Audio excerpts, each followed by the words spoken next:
Ready ना? वो got it कर देना। Just give me 2 minutes. हाँ, ये ठीक है। हो गया, हो गया। और ऊपर ना वो माइनस दबा देना। वो जो पिक्चर है ना,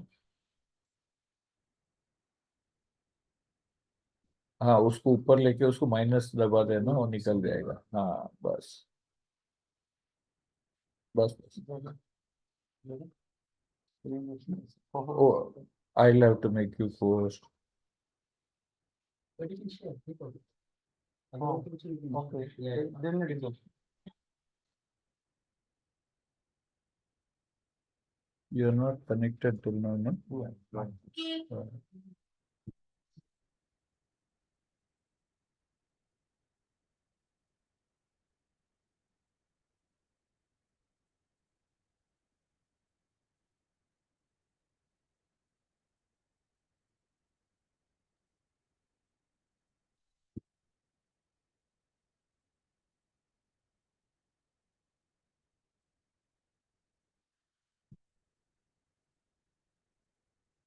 Praise be to the holy name of God. Um, so by the grace of God, let's begin with Matthew chapter 5, verse 3 to 7. So I'll read once and then we'll go through. Blessed are the poor in spirit, for theirs is the kingdom of heaven. Blessed are those who mourn, for they shall be comforted. Verse 5. Blessed are the meek, for they shall inherit the earth. Blessed are those who hunger and thirst for righteousness, for they shall be satisfied. Blessed are the merciful, for they shall receive mercy. So these 5 verses we'll go through today. So in general, this Sermon on Mount, which starts with the Beatitudes. I was just thinking why it has been called as a Beatitudes. So the Latin root word beatus, so that is why it has been called as a Beatitudes. Okay. So there are two important terms that we need to understand. Hope I believe Leslie and I would taught you in the past itself. There are two key terms in respect to preaching and teaching. Really want to translate? या हम मत्ती 5वें अध्याय उसके 3 से लेकर के 7वें आयत तक को देख रहे हैं, और वहां पर दो खास शब्द का इस्तेमाल किया गया। एक है प्रीचिंग, हाँ, एक है भाषण Preaching देना, and preaching. और दूसरा सिखाना। हाँ. Like the second verse, and he opened his mouth and taught them, saying. दूसरा आयत में इस प्रकार से लिखा है, और वो अपना मुंह खोलकर उन्हें यह उपदेश देने लगा। So there are two different Greek words. Preaching is called kairoso. दो यूनानी शब्दों का इस्तेमाल किया गया है। प्रीचिंग को कैरोसो बोलते हैं, And teaching is called didasco.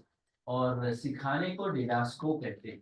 Okay, generally during Bible studies and in the Lord's Day, mostly we will adapt teaching methodology. साधारणतः बाइबल स्टडी में और प्रभु के दिवस में हम सिखाने का जो तरीका है उसको अपनाते हैं। Preaching is, we can take an example what John the Baptist did.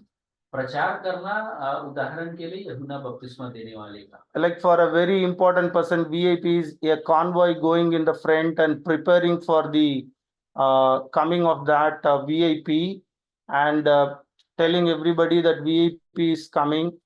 So that is the way of preaching.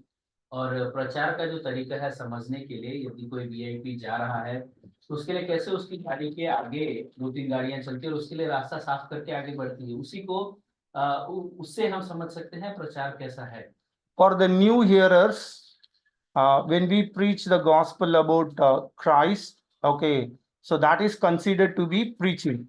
नए सुनने वालों के लिए जब सुसमाचार सुनाया जाता है तो वो प्रचार है। So throughout the scripture in New Testament, Jesus and his disciples, they adopted like a preaching for the new believers, like a new hearers, and the teaching for the believers. पूरे नए नियम में यीशु मसीह और उनके चेलों ने नए सुनने वालों के लिए प्रचार का जो जरिया है इस्तेमाल किया गया और पुराने लोगों के लिए सिखाने का तरीका इस्तेमाल किया Okay, so to primarily understand Didasco, it is to instill doctrine into one. Like in the past, they know who Christ is, but like doing an exposition or understanding Christ more, God more, doctrines more. So that is called Didasco or a teaching. और सिखाने का जो तरीका है या डिडास्को है उसका दूसरा तात्पर्य ये है उपदेश को सिखाना, मतलब वो यीशु मसीह को जानते हैं लेकिन और उनको जानना, परमेश्वर को जानना, उपदेशों को सीखने के बारे में है। Okay, last week Lesliana told that Jesus was doing teaching. Okay, he was talking to his disciples. पिछले सप्ताह लेस्ली अंकल ने बताया कि यीशु मसीह सिखा रहा था, वो अपने शिष्यों को सिखा रहे थे। Okay, so the next term that we need to understand is blessed. और अगला जो शब्द हमें समझना है वो है धन्य। So what do we pursue when we hear the word blessed? धन्य जब हम सुनते हैं तो हमें क्या समझ में आता है, हमें क्या लगता है? Bible study, we can speak up, all can speak up. हम सब बात कर सकते हैं। So what do we mean when we hear blessed? Someone is called blessed. So what do we pursue from that? तो किसी को धन्य कहते हुए सुनते हैं तो उससे हमें क्या समझ में आता है? बाइबल स्टडी है, आप सब बोल सकते हैं। Grace of God is upon him. Grace of God is upon him. परमेश्वर का अनुग्रह उसके ऊपर है, ऐसा भाई ने बताया। Huh? खुश, Happy. A privileged person. Yeah, A somebody is privileged person. privileged person. Privileged person. Okay. Excellent. So in a worldly understanding, usually these people are considered to be blessed people. So you can see these are the richest people in the world in 2022. And yeah. संसार में धन्य ऐसे लोगों को माना जाता है, ये संसार के सबसे अमीर लोग हैं। So you can see 2 Indians here in this list. दो भारतीयों को भी आप इस लिस्ट में पाते हैं। So is Matthew talking about this blessedness, this blessed? क्या मत्ती लेखक इस आशीष, इस धन्य के बारे में बात कर रहा है? No. नहीं। In second aspect, दूसरा like संदर्भ है intellectuals. जो बुद्धिशील हैं। So these are the Nobel Prize winners in 2023. ये लोग 2023 में नोबेल प्राइज के विजेता हैं। So are they considered to be blessed? क्या इनको आशीषित या धन्य कहा जा सकता है? Is Jesus talking about that blessed? क्या ऐसे लोगों के बारे में यीशु मसीह बात कर रहे हैं? Like the leaders of the countries like Mr. Modi ji, Mr. Biden, are they considered to be the blessed? या देश के शासक जैसे हमारे मोदी जी हैं, There are या अमेरिका के बाइडेन हैं। there are social activists, those who are really helping poor people, upliftment of Dalits. So are they considered to be blessed people? या फिर जो सामाजिक कार्यकर्ता जो हैं, जो गरीबों के लिए काम करते हैं, लोगों के उत्थान के लिए काम करते हैं, क्या उनको धनी कहा जाता है? There are best talented people like Sundar Pichai, Satya Nadella. या फिर ऐसे लोग जिनके अंदर कीर्ति भरी हुई है, जैसे सुंदर पिचाई या सत्या नडेला? No. बिल्कुल नहीं। So then what Jesus is teaching? Why? यीशु मसीह क्या सिखा रहे हैं? What does, when Jesus was teaching his disciple, what does it mean, the blessed? तब जब यीशु मसीह ये सिखा रहे हैं धन्य, तो उसका क्या कहने का तात्पर्य है? Okay, we will continue to see what is not blessed from the root word makarios. धन्य कौन नहीं है वो हम पहले देखेंगे, और उसका जो मूल शब्द है वो है Makarios. Okay, I'll share this PowerPoint or a PDF, and you can go into this website also. You can read more probably. और मैं ये प्रेजेंटेशन बाद में आपके साथ साझा करूंगा, तो आप इस वेबसाइट में जा करके और भी पढ़ सकते हैं। Okay, in the ancient Greek times, the gods, their gods, pagan gods, are called to be Macarios. पुराने यूनानी समय में जो भगवान है, जो कि सांसारिक भगवान है, उनको मकारियोस कहा जाता था। But Jesus is not meaning that. लेकिन यीशु मसीह का तात्पर्य वो नहीं है। So in Greek, the second meaning is it referred to the dead. और यूनानी में दूसरा जो तात्पर्य है वो मरे हुओं के बारे में है। The reason is after their death, they would have reached the world of God, so that they are considered to be Macarios, तो blessed people. इंसान तो है, लेकिन मृत्यु के बाद वो ईश्वरों के राज्य में चले गया है, इसलिए उसको मकारियोस या धनी कहा जाता है। So third usage in Greek is elite people, the upper society, the wealthy people, they are considered to be blessed. और तीसरा तात्पर्य है संसार के समाज के उच्च स्तर वाले लोग, समाज में जो धनी लोग हैं उनके बारे में। So in Old Testament Greek translation, it gives another meaning also. It referred to the results of the right living or the righteousness. और पुराने नियम में यूनानी भाषा में उसका एक और अर्थ है, और वो है कि सही प्रकार का जीवन या धार्मिकता का जीवन। तो यदि आप सही प्रकार से जिए हैं तो आप आशीषित हैं। In Old Testament, there are like a wisdom and prophetical books like Job, Songs of Songs. So there are wisdom books and prophetical books. Yes, brother. पुराने नियम में बुद्धि के पुस्तक और भविष्यवाणी के पुस्तक है। So in wisdom book, this word Makarios or Makarism is used to talk about the blessings of the fortunate, like a lucky, fortunate circumstances. ये जो बुद्धि के जो पुस्तक है उसमें धन्य कहने का तात्पर्य है जिनका परिस्थिति अच्छा है। But in the prophetical book, लेकिन भविष्यवाणियों के पुस्तक में it talks about the present and the future blessings, future blessedness. अभी का आशीष और भविष्य के आशीष के बारे में बात। And it is specifically talks about those who are presently in dire circumstances. They are in pathetic situation.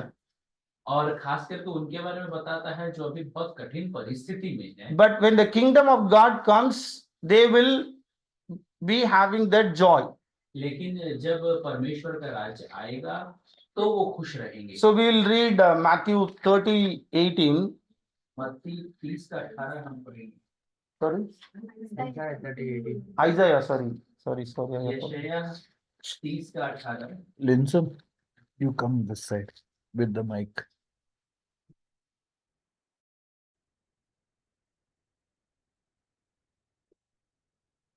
यशायाह 30 का 18।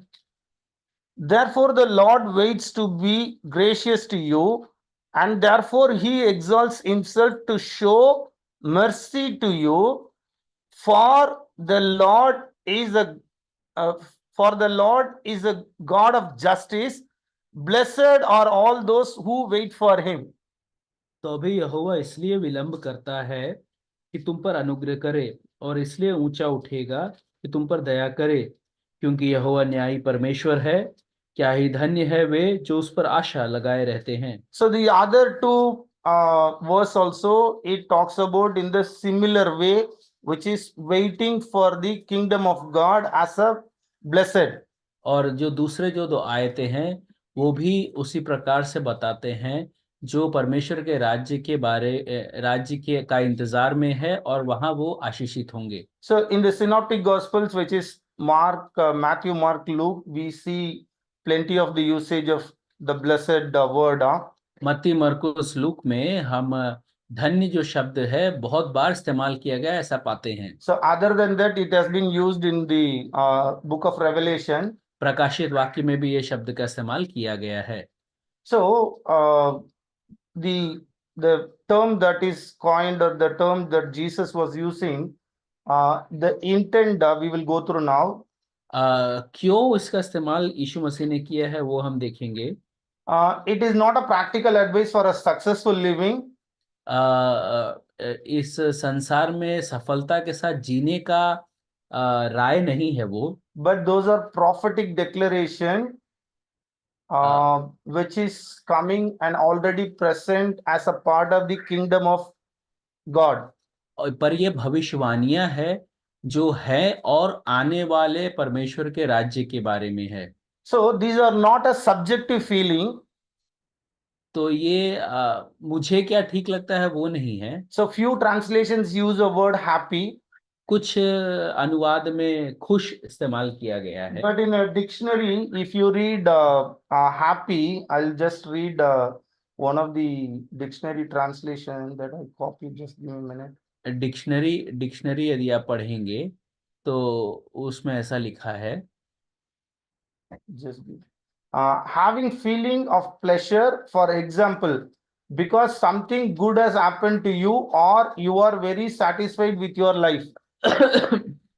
कुछ आनंद देने वाली बात या फिर ऐसा कुछ हो गया है जीवन में जिसके कारण आप खुश हैं। So when I have a promotion, तो जब मुझे प्रमोशन मिलता है, when I have a 6-digit salary, 6 अंक वाला मेरा तनख्वाह when I होता है, have a car, मेरे पास जब कार है, when my kids got married or promoted or finishing first in their school, मेरे बच्चे शादी हो रहा है, पढ़ाई में उत्तीर्ण हो रहे हैं, those are temporary happiness ये क्षणभंगुर खुशियां हैं, based on the event.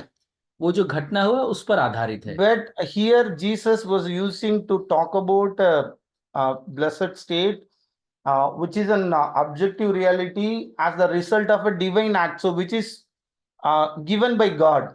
तो यहाँ पे जो धन्य प्रभु यीशु मसीह इस्तेमाल कर रहे हैं वो परमेश्वर के द्वारा दिया गया है। So when we go through few other verse, we will get to know unhappy is not the opposite for blessed used here.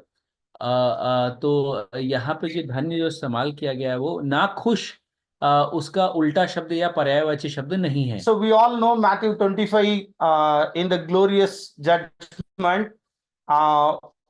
Jesus was calling, just we'll turn that passage so that we will read the key verses and then we'll keep moving. हम उस भाग में आ जाएंगे, मत्ती 25वां अध्याय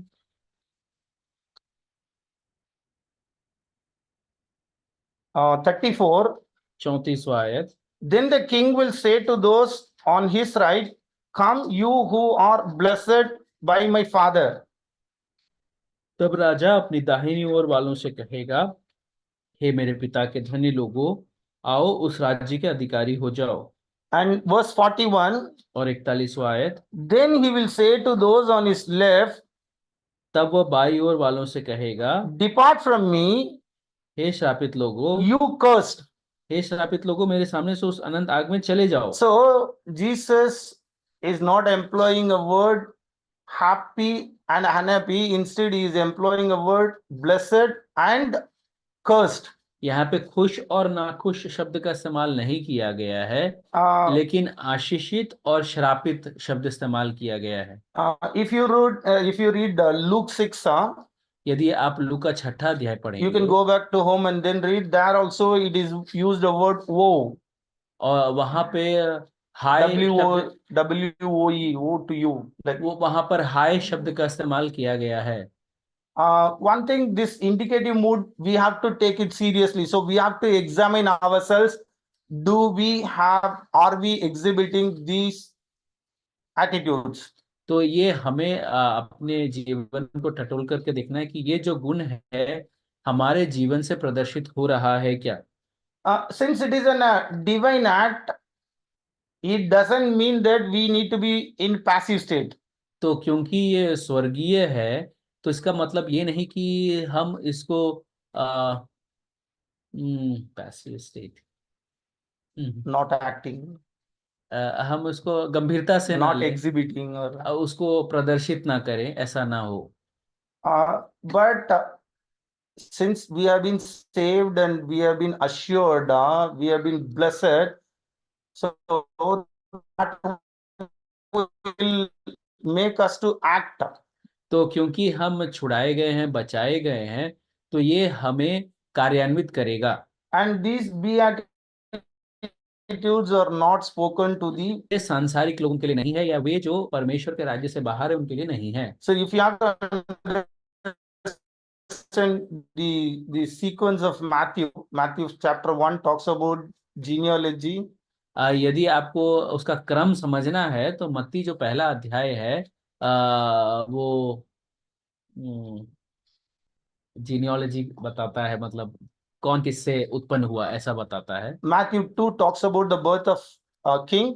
मत्ती दूसरा अध्याय राजा के जन्म के बारे में बताता है। Matthew 3 talks about the anointing of king. मत्ती तीसरा अध्याय राज्याभिषेक के बारे में बताता है। Matthew 4 talks about the king overcoming his enemies.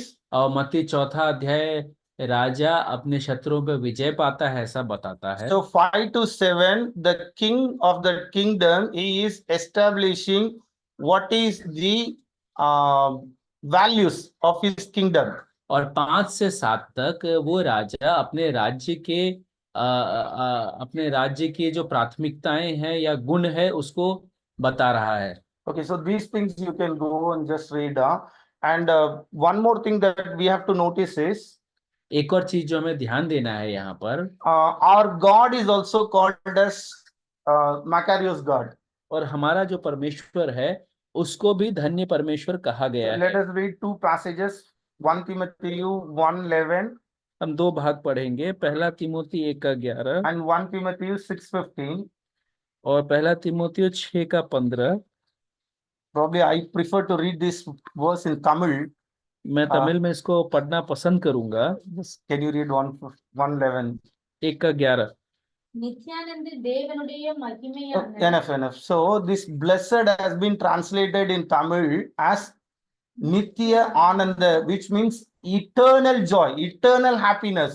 परम धन्य परमेश्वर ऐसा उसका अनुवाद किया गया है, मतलब अनंत काल का आशीष। When I read this passage in Tamil, I was really enjoying. तो तमिल में पढ़ करके मैं बहुत आनंदित हुआ। So our God, circumstances as nothing cannot thwart his joy. परिस्थितियां उसके आनंद को दूर नहीं कर सकती है। It is an eternal joy. वो अनंत काल का आनंद है। In the eternity past and the eternity future, it is with him forever. भूतकाल का अनंत काल और भविष्य काल का अनंत काल, ये हमेशा के लिए रहने वाला है। So that is the kind of the blessed Macarius Jesus is unfolding for his disciples. और ऐसा आशीष या धन्यता प्रभु यीशु मसीह अपने शिष्यों के लिए बता रहे हैं। Okay, so in this Sermon on Mount, there are 9 blesseds are spoken. इस पहाड़ी उपदेश में 9 धन्य है वे लोग ऐसा बताया गया है। Okay, so I'll be helping you to understand from 1 to 5. Okay. 1 से लेकर के 5 तक मैं आपको समझने में मदद करूंगा। Okay, we'll go through the first one. We will read Matthew 5:3. मत्ती 5:3 हम पढ़ेंगे। धन्य है वे जो मन के दीन है, क्योंकि स्वर्ग का राज्य उन्हीं का है। Okay, blessed are the poor in spirit, for theirs is the kingdom of heaven.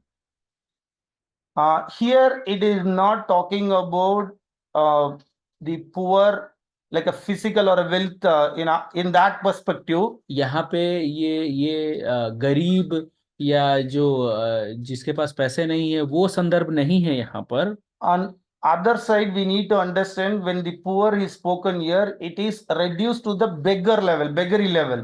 और यहाँ पे जो दीन शब्द इस्तेमाल किया गया है वो भिखारी तल पर जिक्र किया गया है, like a destitute of wealth.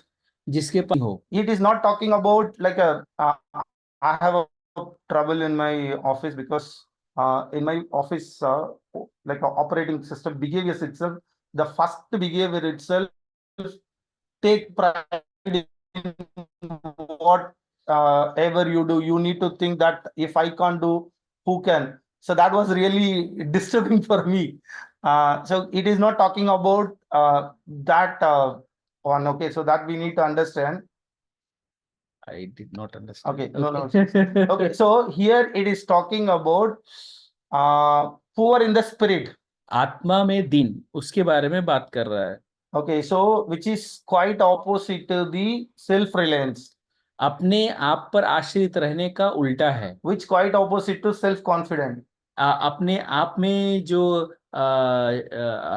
अहम भावना है उसका उल्टा है। So it is when we go through the examples, we will get to understand. उदाहरण देखेंगे तो हमें समझ में आएगा। Luke 18:9 to 14. लूका 18:9 से 14। So it is talking about the prayer of a Pharisee and the tax collector. वो फरीसी और चुंगी लेने के बारे में बात बताया गया So है। when Jesus starts this parable or Yep. this example, जब यीशु मसीह ये उदाहरण दे रहे हैं, so he also told this parable to some who trusted in themselves that they were righteous. उसने ये जो दृष्टांत है उन लोगों को सुनाया जो अपने आप में विश्वास करते थे और अपने आप को धर्मी समझते So थे। two aspects, it talks about two aspects, trusting themselves as righteous, तो ये दो भाग बताता है। पहला कि अपने आप को धन्य समझना, which is a self-reliance, अपने आप पर संतुष्ट रहना, as well treating others with contempt. और दूसरे को नीचा देखना। Okay, so if you read the prayer of the Pharisee, तो यदि आप फरीसी की प्रार्थना को देखेंगे, like he was from verse 11, 11वें आयत से, he is like he is very haughty in his spirit. बहुत घमंड है उसको आत्मा में। He is saying, I am not like other men. मैं औरों के समान नहीं हूं, ऐसा कहता है। And he is comparing the tax collector or even like this tax collector. और ये चुंगी लेने वाले के साथ तुलना कर रहा है। And he was boastful about his acts. और जो कर रहा है अपने कार्य के बारे में घमंड करता है। I fast, I give. मैं उपवास रखता हूँ, मैं देता हूँ। So this is haughtiness or the pride in the spirit. और ये आत्मा में घमंड है। Whereas the tax collector, लेकिन चुंगी लेने वाला, he would not lift up his eyes to the heaven वो स्वर्ग की ओर अपने आंखें उठाना भी नहीं चाहता and beat his heart. और अपनी breast down. छाती पीट पीट कर। So you can see the poor in spirit is humbling himself. मन का दीन मतलब अपने आप को नम्र करना। And when he come to God, he said, God, और जब वो परमेश्वर के पास आता है be तो वो merciful कहता to है, me हे परमेश्वर मुझ पर दया कर, because I am a sinner. क्योंकि मैं पापी हूँ। And Jesus was concluding, और यीशु मसीह फिर बता रहे हैं, the one who humbled himself and understood that he is a sinner.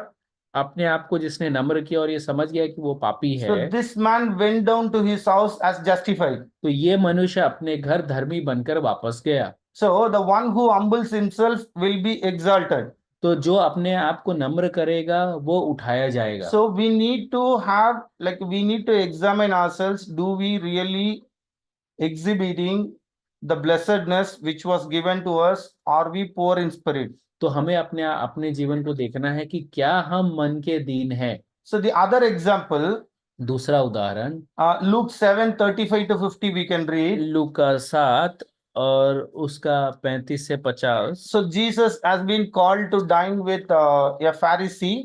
एक फरीसी के घर पर भोजन के लिए यीशु मसीह को बुलाया गया है। And when Jesus was at Pharisee's home, और जब यीशु मसीह उसके घर पर था, so a woman was there. एक स्त्री वहां आई। And you can read verse 39. और 39वें आयत में ऐसा लिखा है, So the Pharisee was thinking about himself that he is righteous. वो फरीसी अपने बारे में सोच रहा था कि वो तो धर्मी है। And he is thinking low about that woman who was there in the house. और वो जो स्त्री थी उसको नीचा देख रहा था। So he was saying that if Jesus would have been a prophet, और वो अपने मन में कह रहा है कि यदि यीशु मसीह एक भविष्यद्वक्ता होता, Jesus would get to know तो यीशु मसीह ये समझ जाता who and what sort of a woman this is who is touching him, ये किस प्रकार की स्त्री है जो उसको छू रही है, because she is a sinner. क्योंकि ये तो पापी नहीं है। So the pride in him is he is thinking that he is a righteous. तो उसके अंदर जो घमंड है उसको ये दिखा रहा है कि वो धर्मी है। And Jesus started telling him a parable.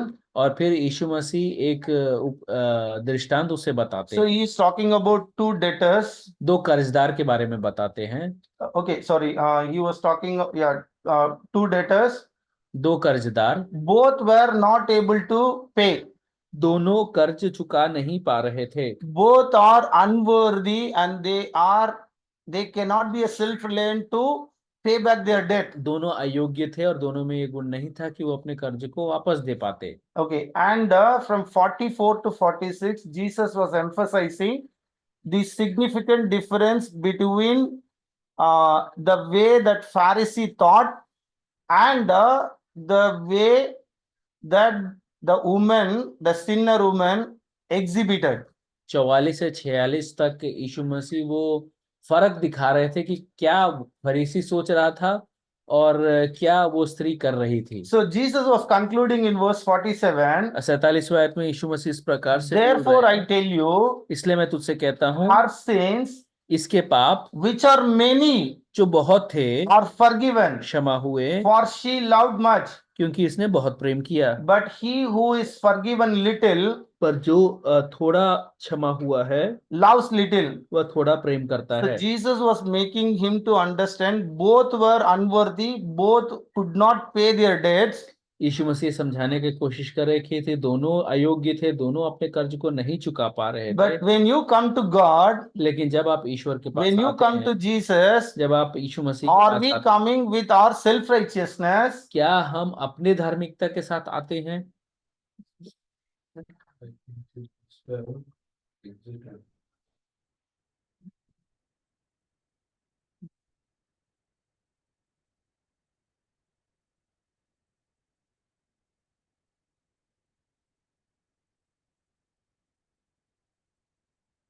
Okay, so the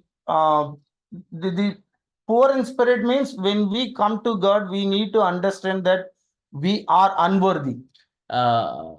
मन के दीन मतलब जब हम परमेश्वर की उपस्थिति में आते हैं तो ये मानना कि हम अयोग्य हैं। So in Isaiah's vision, which is recorded in Isaiah 6, 1, 3 and 5, यशायाह के अ, 6th विषन, chapter. Yeah. यशायाह 6 अध्याय। So when he saw the Lord sitting upon the throne, जब उसने प्रभु को अपने सिंहासन पर बैठा हुआ देखा, even though he was a prophet, भले ही वो भविष्य रखता था, the response from Isaiah was, यशायाह का यशायाह का जवाब इस प्रकार से था, woe is for me, मुझ पर हाय, for I am lost, क्योंकि मैं खोया हुआ हूँ। for I am a man of unclean lips. मैं तो अधर्मी जीव वाला हूँ। So the key to understand our unworthiness is to know the attributes of God.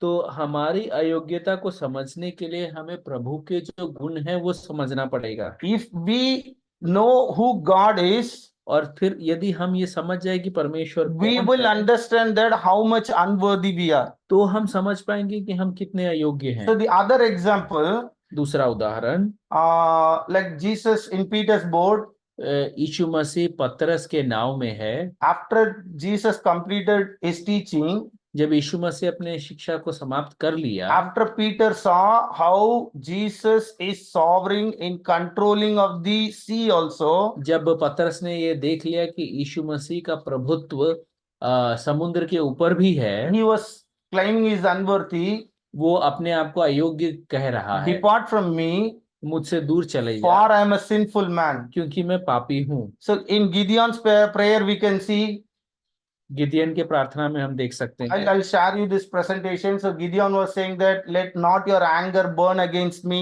तुम्हारा क्रोध मेरे ओर न भड़के। So when we come to God, जब हम परमेश्वर के पास do आते we have the fear?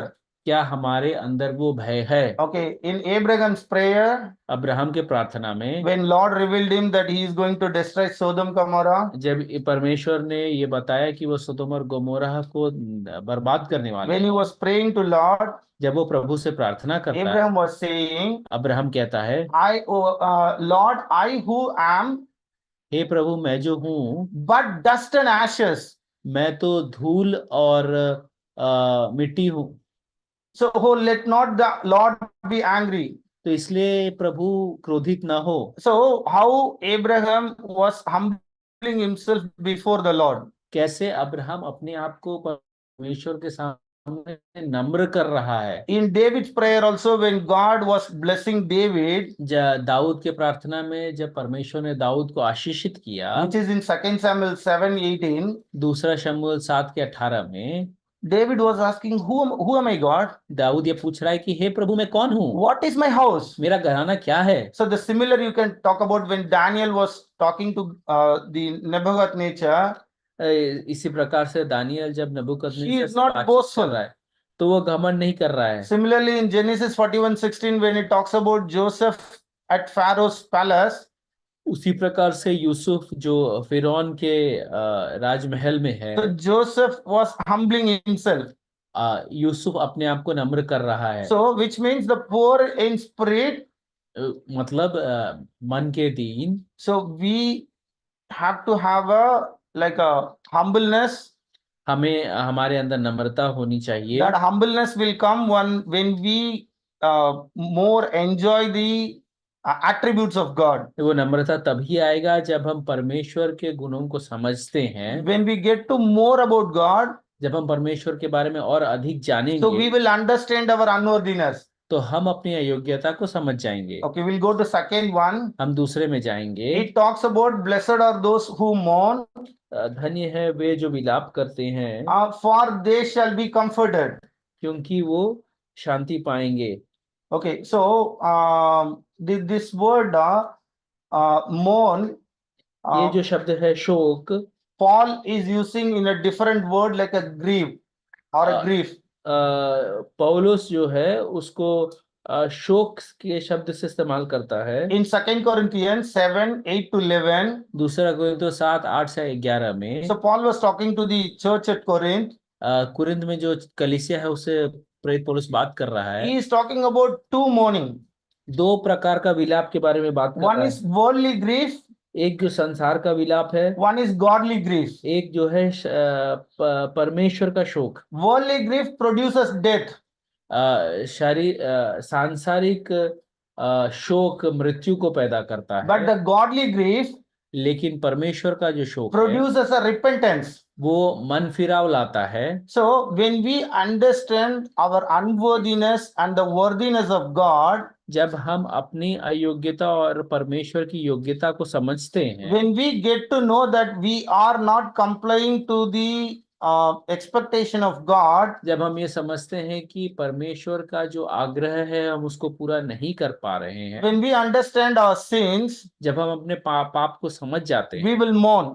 तो हम विलाप करेंगे, Okay, शोक करेंगे। we'll see from the examples. हम उदाहरण से देखेंगे। When in David's prayer, Dawood के प्रार्थना में, after he had adultery with Bathsheba, जब उसने बातशीबा के साथ व्यभिचार when he किया, was reminded by the prophet, जब भविष्यद्वक्ता ने उसको ये याद he was दिलाया, mourning.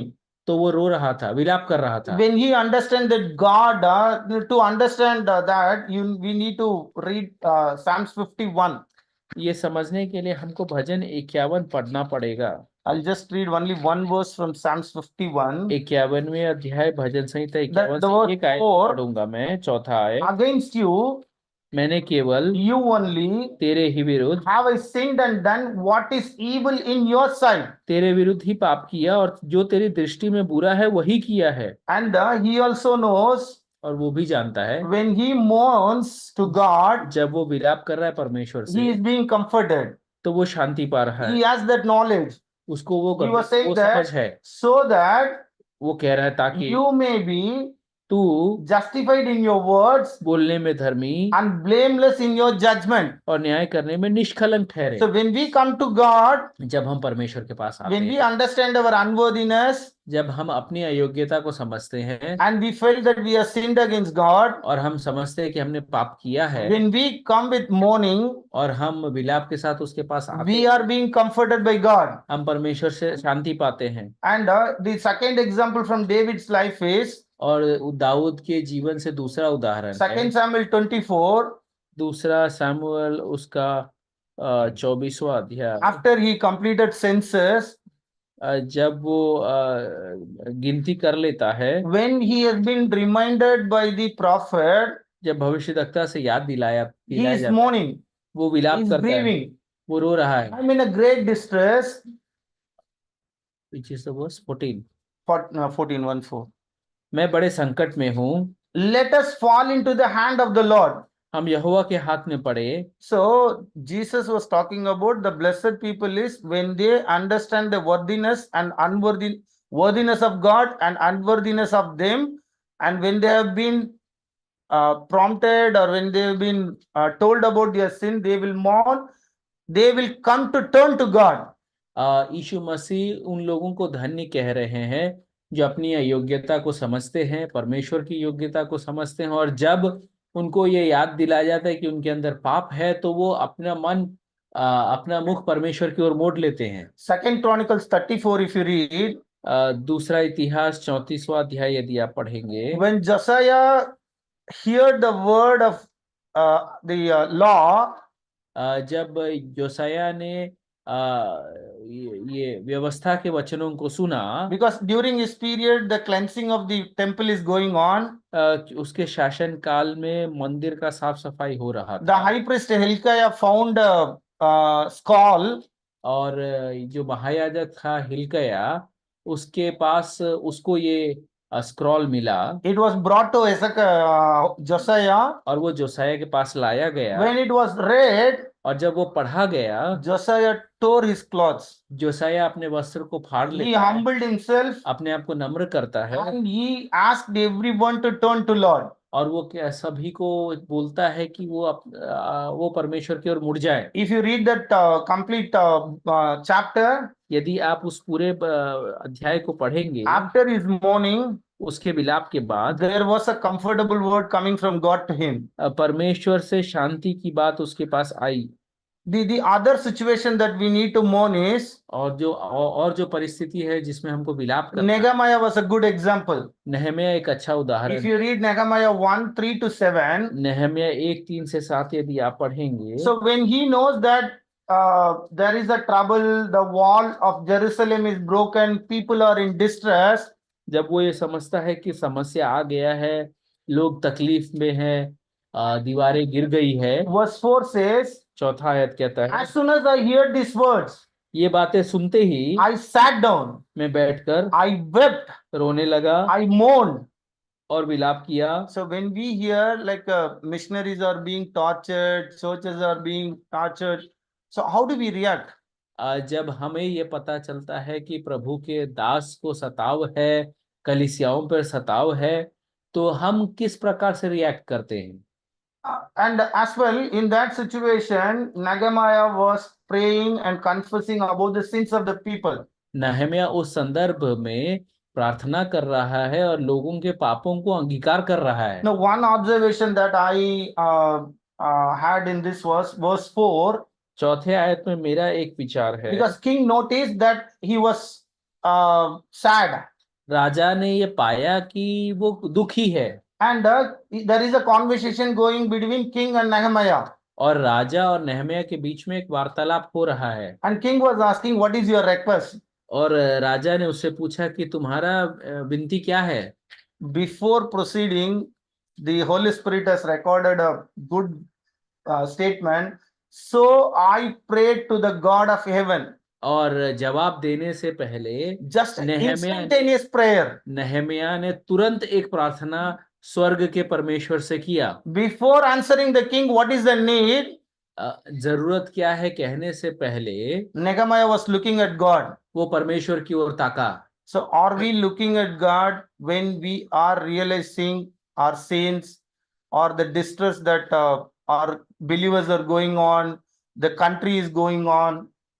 क्या हम प्रार्थना करते हैं जब हम अपने पाप को देख पाते हैं, या हमारे आसपास जो संकट है, पीड़ा है, उसको देखते हैं तब. And as well, you can read from verse 6, like he was confessing the sins of the people of Israel, and even my father's house have sinned, and we acted very corruptly against you. वो लोगों के पाप को, इस्राएल के पाप को, अपने घराने के पाप को अंगीकार कर रहा है कि हमने आपके खिलाफ पाप किया है. And you also see Nehemiah 2:6, 8, 9 that he has been comforted. और दूसरे अध्याय और उसका 2 का 6 और 8 और 9 में हम पाते हैं कि उसको वो शांति पाता है। So similar, you can see Daniel. उसी प्रकार से अब दानियल को पाते हैं। When he read the book of Jeremiah, जब यिर्मयाह के पुस्तक को वो पढ़ता है, okay, when God's word is interacting with us, जब परमेश्वर का वचन वो हमसे वार्तालाप करता है, how we are responding to the word of God. हम किस प्रकार से उसके प्रति अपना विचार रखते हैं। So here it says 9:3. 9 के 3 में लिखा है, Then I turned my face to the Lord God, मैं अपने मुख को परमेश्वर की ओर मोड़ लिया seeking him in my prayers and pleas. और अपने प्रार्थना में उसको जोड़ लिया। He is talking about the sins of his forefathers. वो अपने पिता के पाप को याद कर रहा है। As a whole community, Israel, पूरा घराना How they इज़राइल को sinned. याद कर रहा है, कैसे वो इज़राइल ने पाप it किया is, है। we have sinned and done wrong and acted wickedly and rebelled. हमने आपके खिलाफ पाप किया है और आपके खिलाफ बलवा किया है। So when we act, when we turn from the word of God, when we are like during a church or when we are beseeched, how do we respond? जब हम परमेश्वर के वचन से हमें ये उजागर होता है कि हमारे अंदर कमी है या पाप है, तो हम कैसे उसके प्रति अपने विचार So रखते that हैं। is what Jesus is saying, that blessed are those who mourn. यही यीशु मसीह कह रहा है, धन्य है वे जो विलाप करते हैं, शोक करते हैं। Okay, we'll go to the meekness. हम नम्रता में आ जाएंगे। In Blue Letter Bible, जो ब्लू अंक का जो बाइबल है, so the word meek has Nam- been given with this much detail. Okay, I'll just read through. Meekness towards God is that disposition of spirit in which we accept his dealing with us as good. नम्रता वो स्थिति है जहां पर हम ये ग्रहण कर लेते कि वो हमारे साथ जो करता है वो अच्छा है, Without disputing बिना बहस किए हुए or resisting. या मना किए हुए। Like the examples are Job, Joseph, David. और उसका उदाहरण है अयूब, यूसुफ और Dawood. I'll show you why I am bringing David. Dawood को मैं ये क्यों ला रहा हूं, मैं बताता हूँ। Okay, and the wholly, like when we say meek, they are wholly relying on God rather than their own strength to defend against injustice. तो जब नम्रता कहा जा रहा है तो वो अपने आप को पूर्णतः परमेश्वर पर आश्रित कर रहे हैं, अपने आप को धर्मी दिखाए बिना।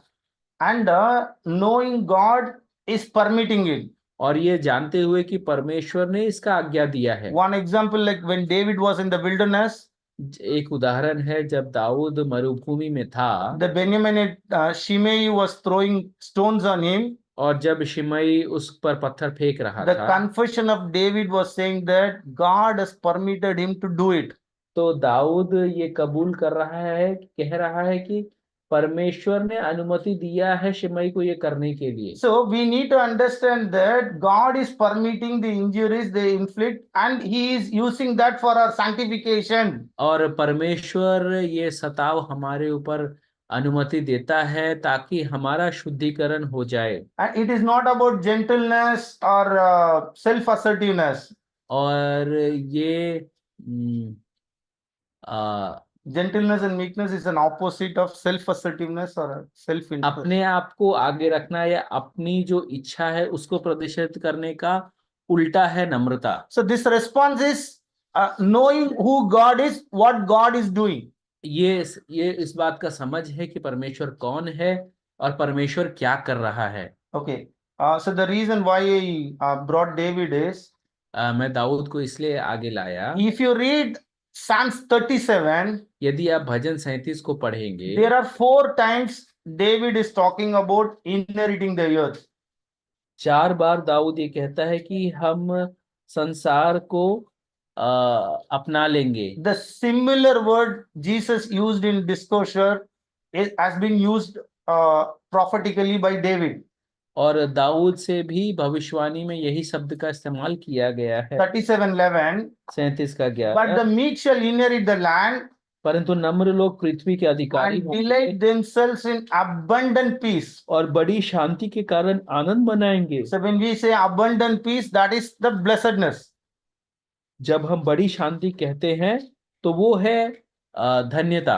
In verse 9, 9वां आयत, for the evildoers shall be cut off, क्योंकि कुकर्मी लोग काट डाले जाएंगे but those who wait for the Lord shall inherit the land. और जो यहोवा के बाट जोते हैं वह पृथ्वी के अधिकारी होंगे। Not we cutting the evildoers, हम बुरे लोगों को काटेंगे नहीं, knowing that God will do the justice but ये सब मानते हुए कि परमेश्वर न्याय करेगा and waiting for the Lord to do that. और परमेश्वर का इंतजार करना वो करने के लिए। In 22, 22वें आयत में, for those blessed by the Lord shall inherit the land. क्योंकि जो उससे आशीष पाते हैं। So in the beginning we saw the blessed opposite is cursed.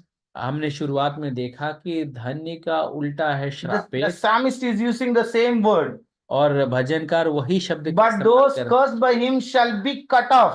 जो उसके द्वारा श्रापित है वो काट दिए जाएंगे। And 27, 29 and 34 verses, 27, 29 और 30 David is using a different term about inheriting the earth. और संसार पे अधिकार के बारे में अलग शब्द का इस्तेमाल कर रहा 27 later part, David says they will dwell forever. है। 27 के आखिरी भाग में दाऊद कहता है वे सर्वदा बने रहेंगे। 28 middle, they are preserved forever. उस 28 के बीच में लिखा गया है वो उनका रक्षा सदा के लिए होगा। 29, it says the righteous shall inherit the land and dwell upon it forever. 29 में धर्मी लोग पृथ्वी के अधिकारी होंगे और उसमें सदा बसे रहेंगे। In 34, it says to inherit the land. और 34 में है वो पृथ्वी के अधिकारी बनेंगे। It says, wait for the Lord and keep his way, and he will exalt you to inherit the land. यहोवा की बाट जोता रह और उसके मार्ग पर बना रह और वह तुझे बढ़ाकर पृथ्वी का अधिकारी So the कर act देगा। of God.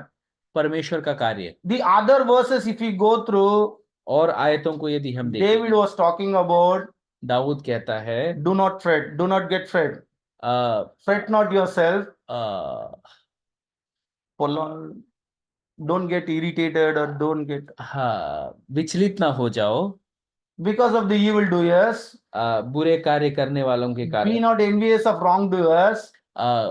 गंदे लोगों के कारण envy No problem. very common word but not getting. Okay. Yeah. Psalms 37, 1, 2, verse 2, 1. 37 का One- दूसरा आयत, 1, 1. Like that. कुटिल काम करने वाले और कुकर्मियों। Okay. So David is saying that you trust in the Lord. Dawood कह रहा है कि तुम परमेश्वर पर आश्रित रहो, Do good. अच्छे काम करो, Delight yourself in the Lord. परमेश्वर में आनंदित रहो, Commit your way to the Lord. परमेश्वर के हाथ में अपने मार्ग को सौंप दो, Because he will bring forth your righteousness as the light. क्योंकि वो तुम्हारे धार्मिकता को रोशनी के माफिक उजागर करेगा। And in verse 7, और 7वें आयत में patiently wait for Lord. उसके लिए आराम से इंतजार करो। Fret not yourself over the one who prosper in his way.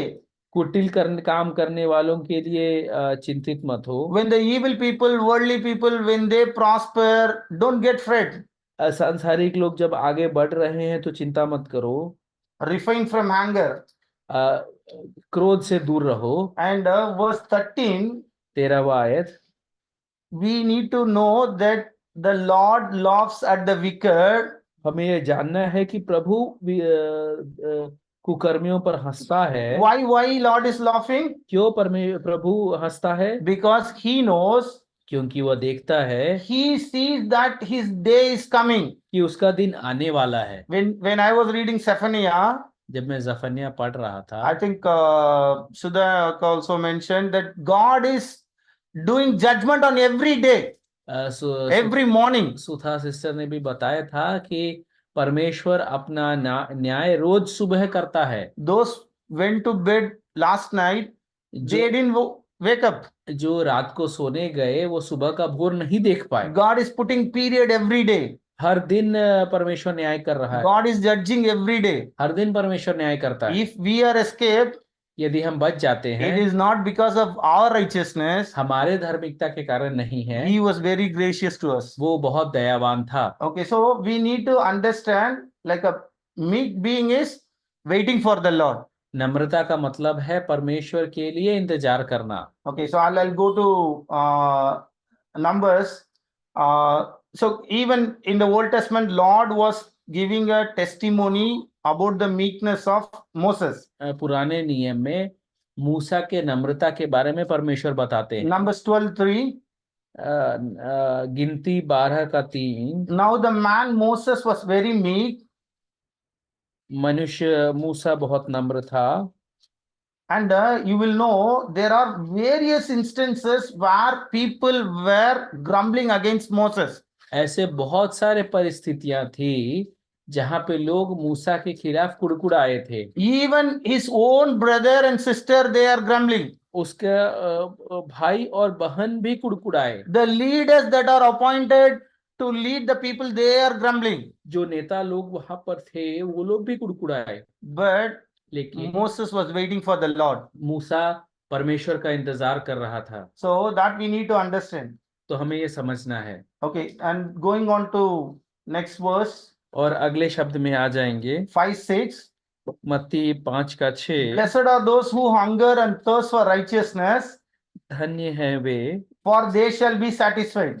जो धर्म के भूखे और प्यासे हैं, क्योंकि वे तृप्त किए So जाएंगे। here this righteousness is talking about यहाँ पे जो धार्मिकता है the condition which is acceptable to God. वो स्थिति जो परमेश्वर को ग्रहण योग्य है। So the doctrine concerning the way which man can attain approval from God. ये वो स्थिति है या उपदेश है जहां पर मनुष्य ऐसी स्थिति में है जो परमेश्वर को ग्रहण योग्य है। From a practical sense,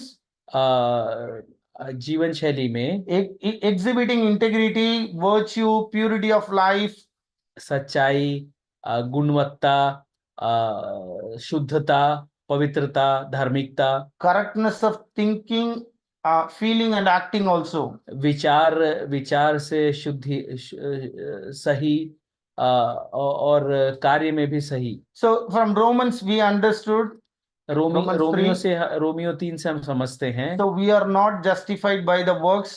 हम अपने कार्य से धर्मी नहीं ठहराए गए हैं। Okay, so we all were fallen short of glory, sinned against God and fallen short of glory. हम सब ने परमेश्वर के खिलाफ पाप किया है और महिमा से रहित है। But God revealed his righteousness परमेश्वर ने अपने धार्मिकता को उजागर by किया giving a Jesus as a propitiation, यीशु मसीह को मेल मिलाप के लिए देने के because बाद, that is to show that how righteous God he is. ये दिखाने के लिए कि कितना परमेश्वर धर्मी है। Verse 26 says, 26वां आयत and कहता it है, was to show और ये इसलिए था his righteousness at the present time, उसका धार्मिकता अभी के समय में, to show that he is the just and the justifier. ये दिखाने के लिए कि वो धर्मी और धर्मी बनाने वाला है। In verse 28 Paul says, 28वां आयत में पौलुस for कहता we है, hold हम ये समझते that हैं no one is justified by faith apart from works of the law.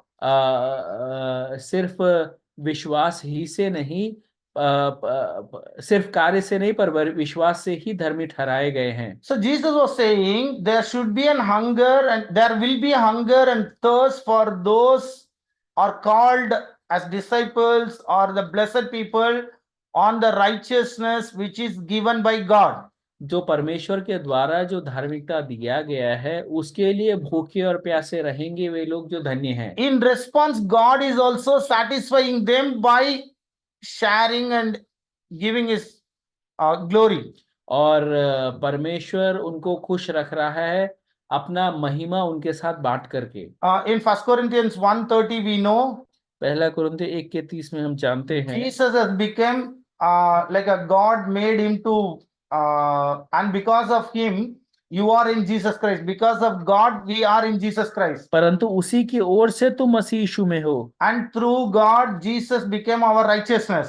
और परमेश्वर की ओर से वो हमारा धार्मिकता बन गया है। In Romans 10:3-4 also, रोमी 10:3 और 4, it is not like a seeking to establish our own righteousness. God is not happy. हम अपने धार्मिकता को उजागर करें, इससे परमेश्वर खुश नहीं It is है, not acceptable before God. वो परमेश्वर की उपस्थिति में ग्रहण योग्य नहीं Okay, है। so Christ is the end of the law. मसीह जो है वो व्यवस्था का अंत है। So that is how the righteousness has been revealed. उस प्रकार से धार्मिकता उजागर किया गया In है। that righteousness, उस धार्मिकता में we need to have that people, those who are blessed, they will have a hunger and thirst. जो धन्य है उनको उस धार्मिकता के लिए भूख और प्यास होगा। In John 6:35, यूहन्ना 6:35 में Jesus was saying, यीशु मसीह कह रहा है, if your hunger and thirst has to be satisfied, यदि तुम्हारा भूख और प्यास तृप्त होना है, come to me, मेरे पास आओ, believe in me. मुझ पे विश्वास करो। In John 4, यूहन्ना 4 with the conversation with the woman, the Samaritan woman, सामरी स्त्री के साथ वार्तालाप के दौरान Jesus was saying that यीशु मसीह ये कहता है, whoever drinks of the water that I will give him will never be thirsty again. जो मुझसे पानी को पाएगा और पिएगा वो कभी प्यासा ना So रहेगा। our satisfaction is in Christ. हमारा जो संतुष्टि है वो मसीह में है। Okay, and so in Psalm भजन संहिता में 42 and 63, 42 और 63 में the psalmist was saying भजनकार कहता है, in 42, 42 में, as a deer pants for flowing streams, भजन 42, 42. जैसे हिरनी नदी के जल के लिए हाँफती है, So pants my soul वैसा ही हे परमेश्वर for what? मैं तेरे लिए For हाँफता हूँ। God the person. परमेश्वर के लिए, परमेश्वर जो व्यक्ति है। In verse 2 he says, my soul thirsts for God, जीविते ईश्वर परमेश्वर का मैं प्यासा हूँ, for the living God. जीविता परमेश्वर के लिए। So are we exhibiting that hunger and thirst? क्या हम वो भूख और प्यास दिखाते हैं, प्रदर्शित करते हैं? In 63 Jesus, Sam is saying, भजन 63 में भजनकार कहता my है, soul thirsts for you. which is verse? 1. 63 का 1 में कहता है, मेरा मन तेरे लिए प्यासा है, My flesh faints for you. मेरा शरीर तेरे अति अभिलाषी है। In verse 5, my soul will be satisfied. 5वें आयत में मेरा जो शरीर है वो तृप्त रहेगा। So are we really hunger? Are we blessed? If we क्या are हम धन्य blessed, हैं? we will be hunger and thirst for God the person. यदि हम धन्य है तो हम परमेश्वर के व्यक्तित्व के लिए, व्यक्ति के लिए भूखे और प्यासे रहेंगे। Okay, the last one we will do it in 2-3 minutes. आखिरी जो बात है हम 2-3 मिनट में समाप्त कर देंगे। It will come, just hold on. Yeah, sometimes. Okay, the 5 verses, blessed are the merciful. Just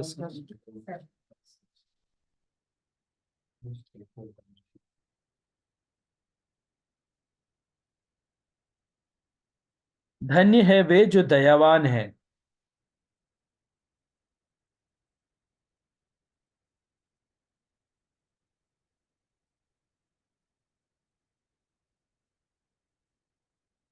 Can you all see my screen? Oh no. Internet.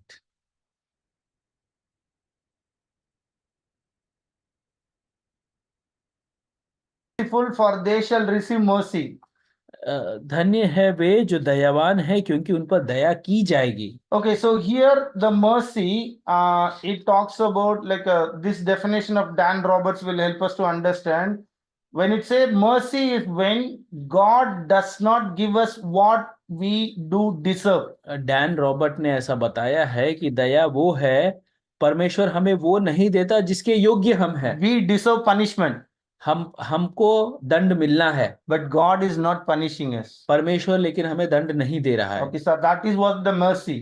और यही दया है। So we know in Ephesians 2:4-6. इफिसियों 2:4-6 में हम जानते हैं, But God being rich in mercy, परमेश्वर जो दया का धनी है, because of the great love with which he loved us, उसके महान प्रेम जिससे उसने हमसे किया है, even when we were dead in our trespasses. जब हम अपने पाप और अधर्म में मरे हुए थे, So he has to punish us. तो वो हमें दंड देना था, Instead punishing us, पर हमें दंड देने के बदले but he has made us alive together with Christ. हमें मसीह में पुनः जीवित किया है।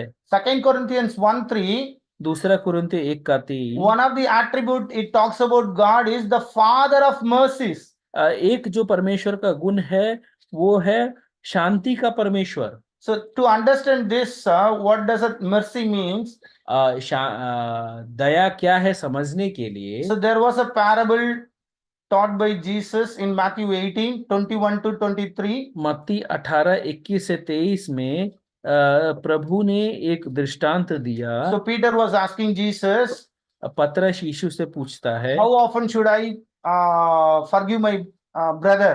अपने भाई को मैं कितने बार क्षमा करूं? Okay, so Jesus was giving him a parable तो यीशु मसीह एक उदाहरण उसको दिया, which is between 24 to 27. तो 24 से 27 तक वो उदाहरण है। Okay, so there was two debtors, like a first debtor, he has been called, पहला जो कर्जदार है उसे पुकारा गया and his debt was 10,000 talents. और उसका कर्ज था 10,000 तोड़ा। So I was not Sudhakar today, so I did the mathematics. And it says a talent was a monetary unit worth about 20 years wage for a labor. One talent. और उसका हिसाब मैंने किया, एक जो तोड़ा है वो 20 साल का मेहनताना था। 91 kilos of gold. 91 किलो सोना। So if you calculate like a one talent equal to 20 years, it is 200,000 years salary. 2 lakh साल का मेहनताना। And it says he could not pay. और बताया गया है कि वो नहीं भर सकता। Just think about who can pay. Even the world has been created and humans are there for 6,000 years. कौन भर सकता है? 6,000 years, 3 shifts, 18,000. So we cannot repay. So that is the unworthiness of us. 6,000 साल हुए संसार के बने हुए, 3 शिफ्ट भी काम करो 18,000 ही होता है, तो ये हमारा योग्यता है। When he implored, when he prayed to the king, लेकिन जब उसने राजा से प्रार्थना किया, verse 27 says, out of pity for him, the master of that servant released him and forgave him the debt. तब उस दास के स्वामी ने तरस खाकर उसे छोड़ दिया और उसका धार क्षमा किया। So we are this man. तो हम ये It मनुष्य is हैं। talking about us. ये हमारे बारे में बात कर रहा But है। after getting such a privilege, और इतना बड़ा पदवी मिलने के बाद, after getting such a grace, और इतना बड़ा अनुग्रह मिलने के बाद, we were supposed to be put in jail हमें तो जेल में डाला जाना, eternally in the punishment, damnation. अनंत काल का दंड मिलना था। But how do we treat others? लेकिन हम कैसे दूसरों के साथ संगति करते हैं? Verse 28 to 33 talks about 28 से 33 बताता है, the same who got the forgiveness. वही मनुष्य जिसको क्षमा मिला था, There was another servant who was a debtor for this debtor. इस कर्जदार का एक कर्जदार था, He owed him 100 denarii, और उसके पास सिर्फ 100 दिन का, which is 3.25 months salary. जिसका 3.25 महीने का मेहनताना बकाया था। But he is also not able to pay. और वो भी नहीं चुका पा रहा था। But he pleaded. उसने विनती किया। But the one who got the mercy, पर लेकिन जिस पर दया हुआ था, us, हम, we are not showing mercy to others. हम दूसरों पर दया नहीं We दिखाते, refuse.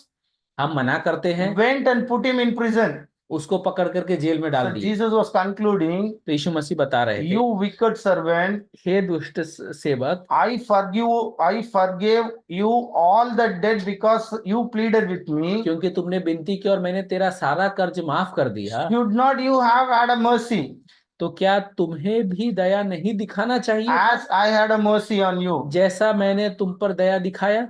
So this is what the blessed, so when Jesus was saying, blessed are the merciful, it means as we've been blessed with the mercy, we will be also exhibiting the same. तो यीशु मसीह का कहने का तात्पर्य यह था कि जैसे हमने दया पाया है, हमें भी दया दिखाना चाहिए। So we will understand the weightage of the mercy that we got from God. तो हमें जो दया परमेश्वर से मिला है उसका बहुतायत को हम समझ पाएंगे। Unless we understand that weightage, उसका जो वजन है, यदि हम उसको नहीं our समझेंगे response will be similar to this debtor. तो हमारा भी जो विचार है इस कर्जदार के समान रहेगा।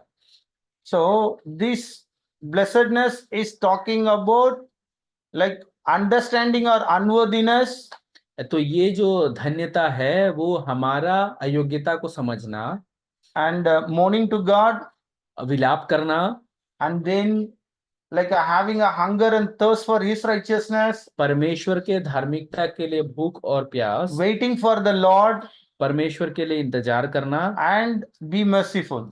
और दयावान होना। Let God's name be glorified. परमेश्वर के नाम की महिमा हो।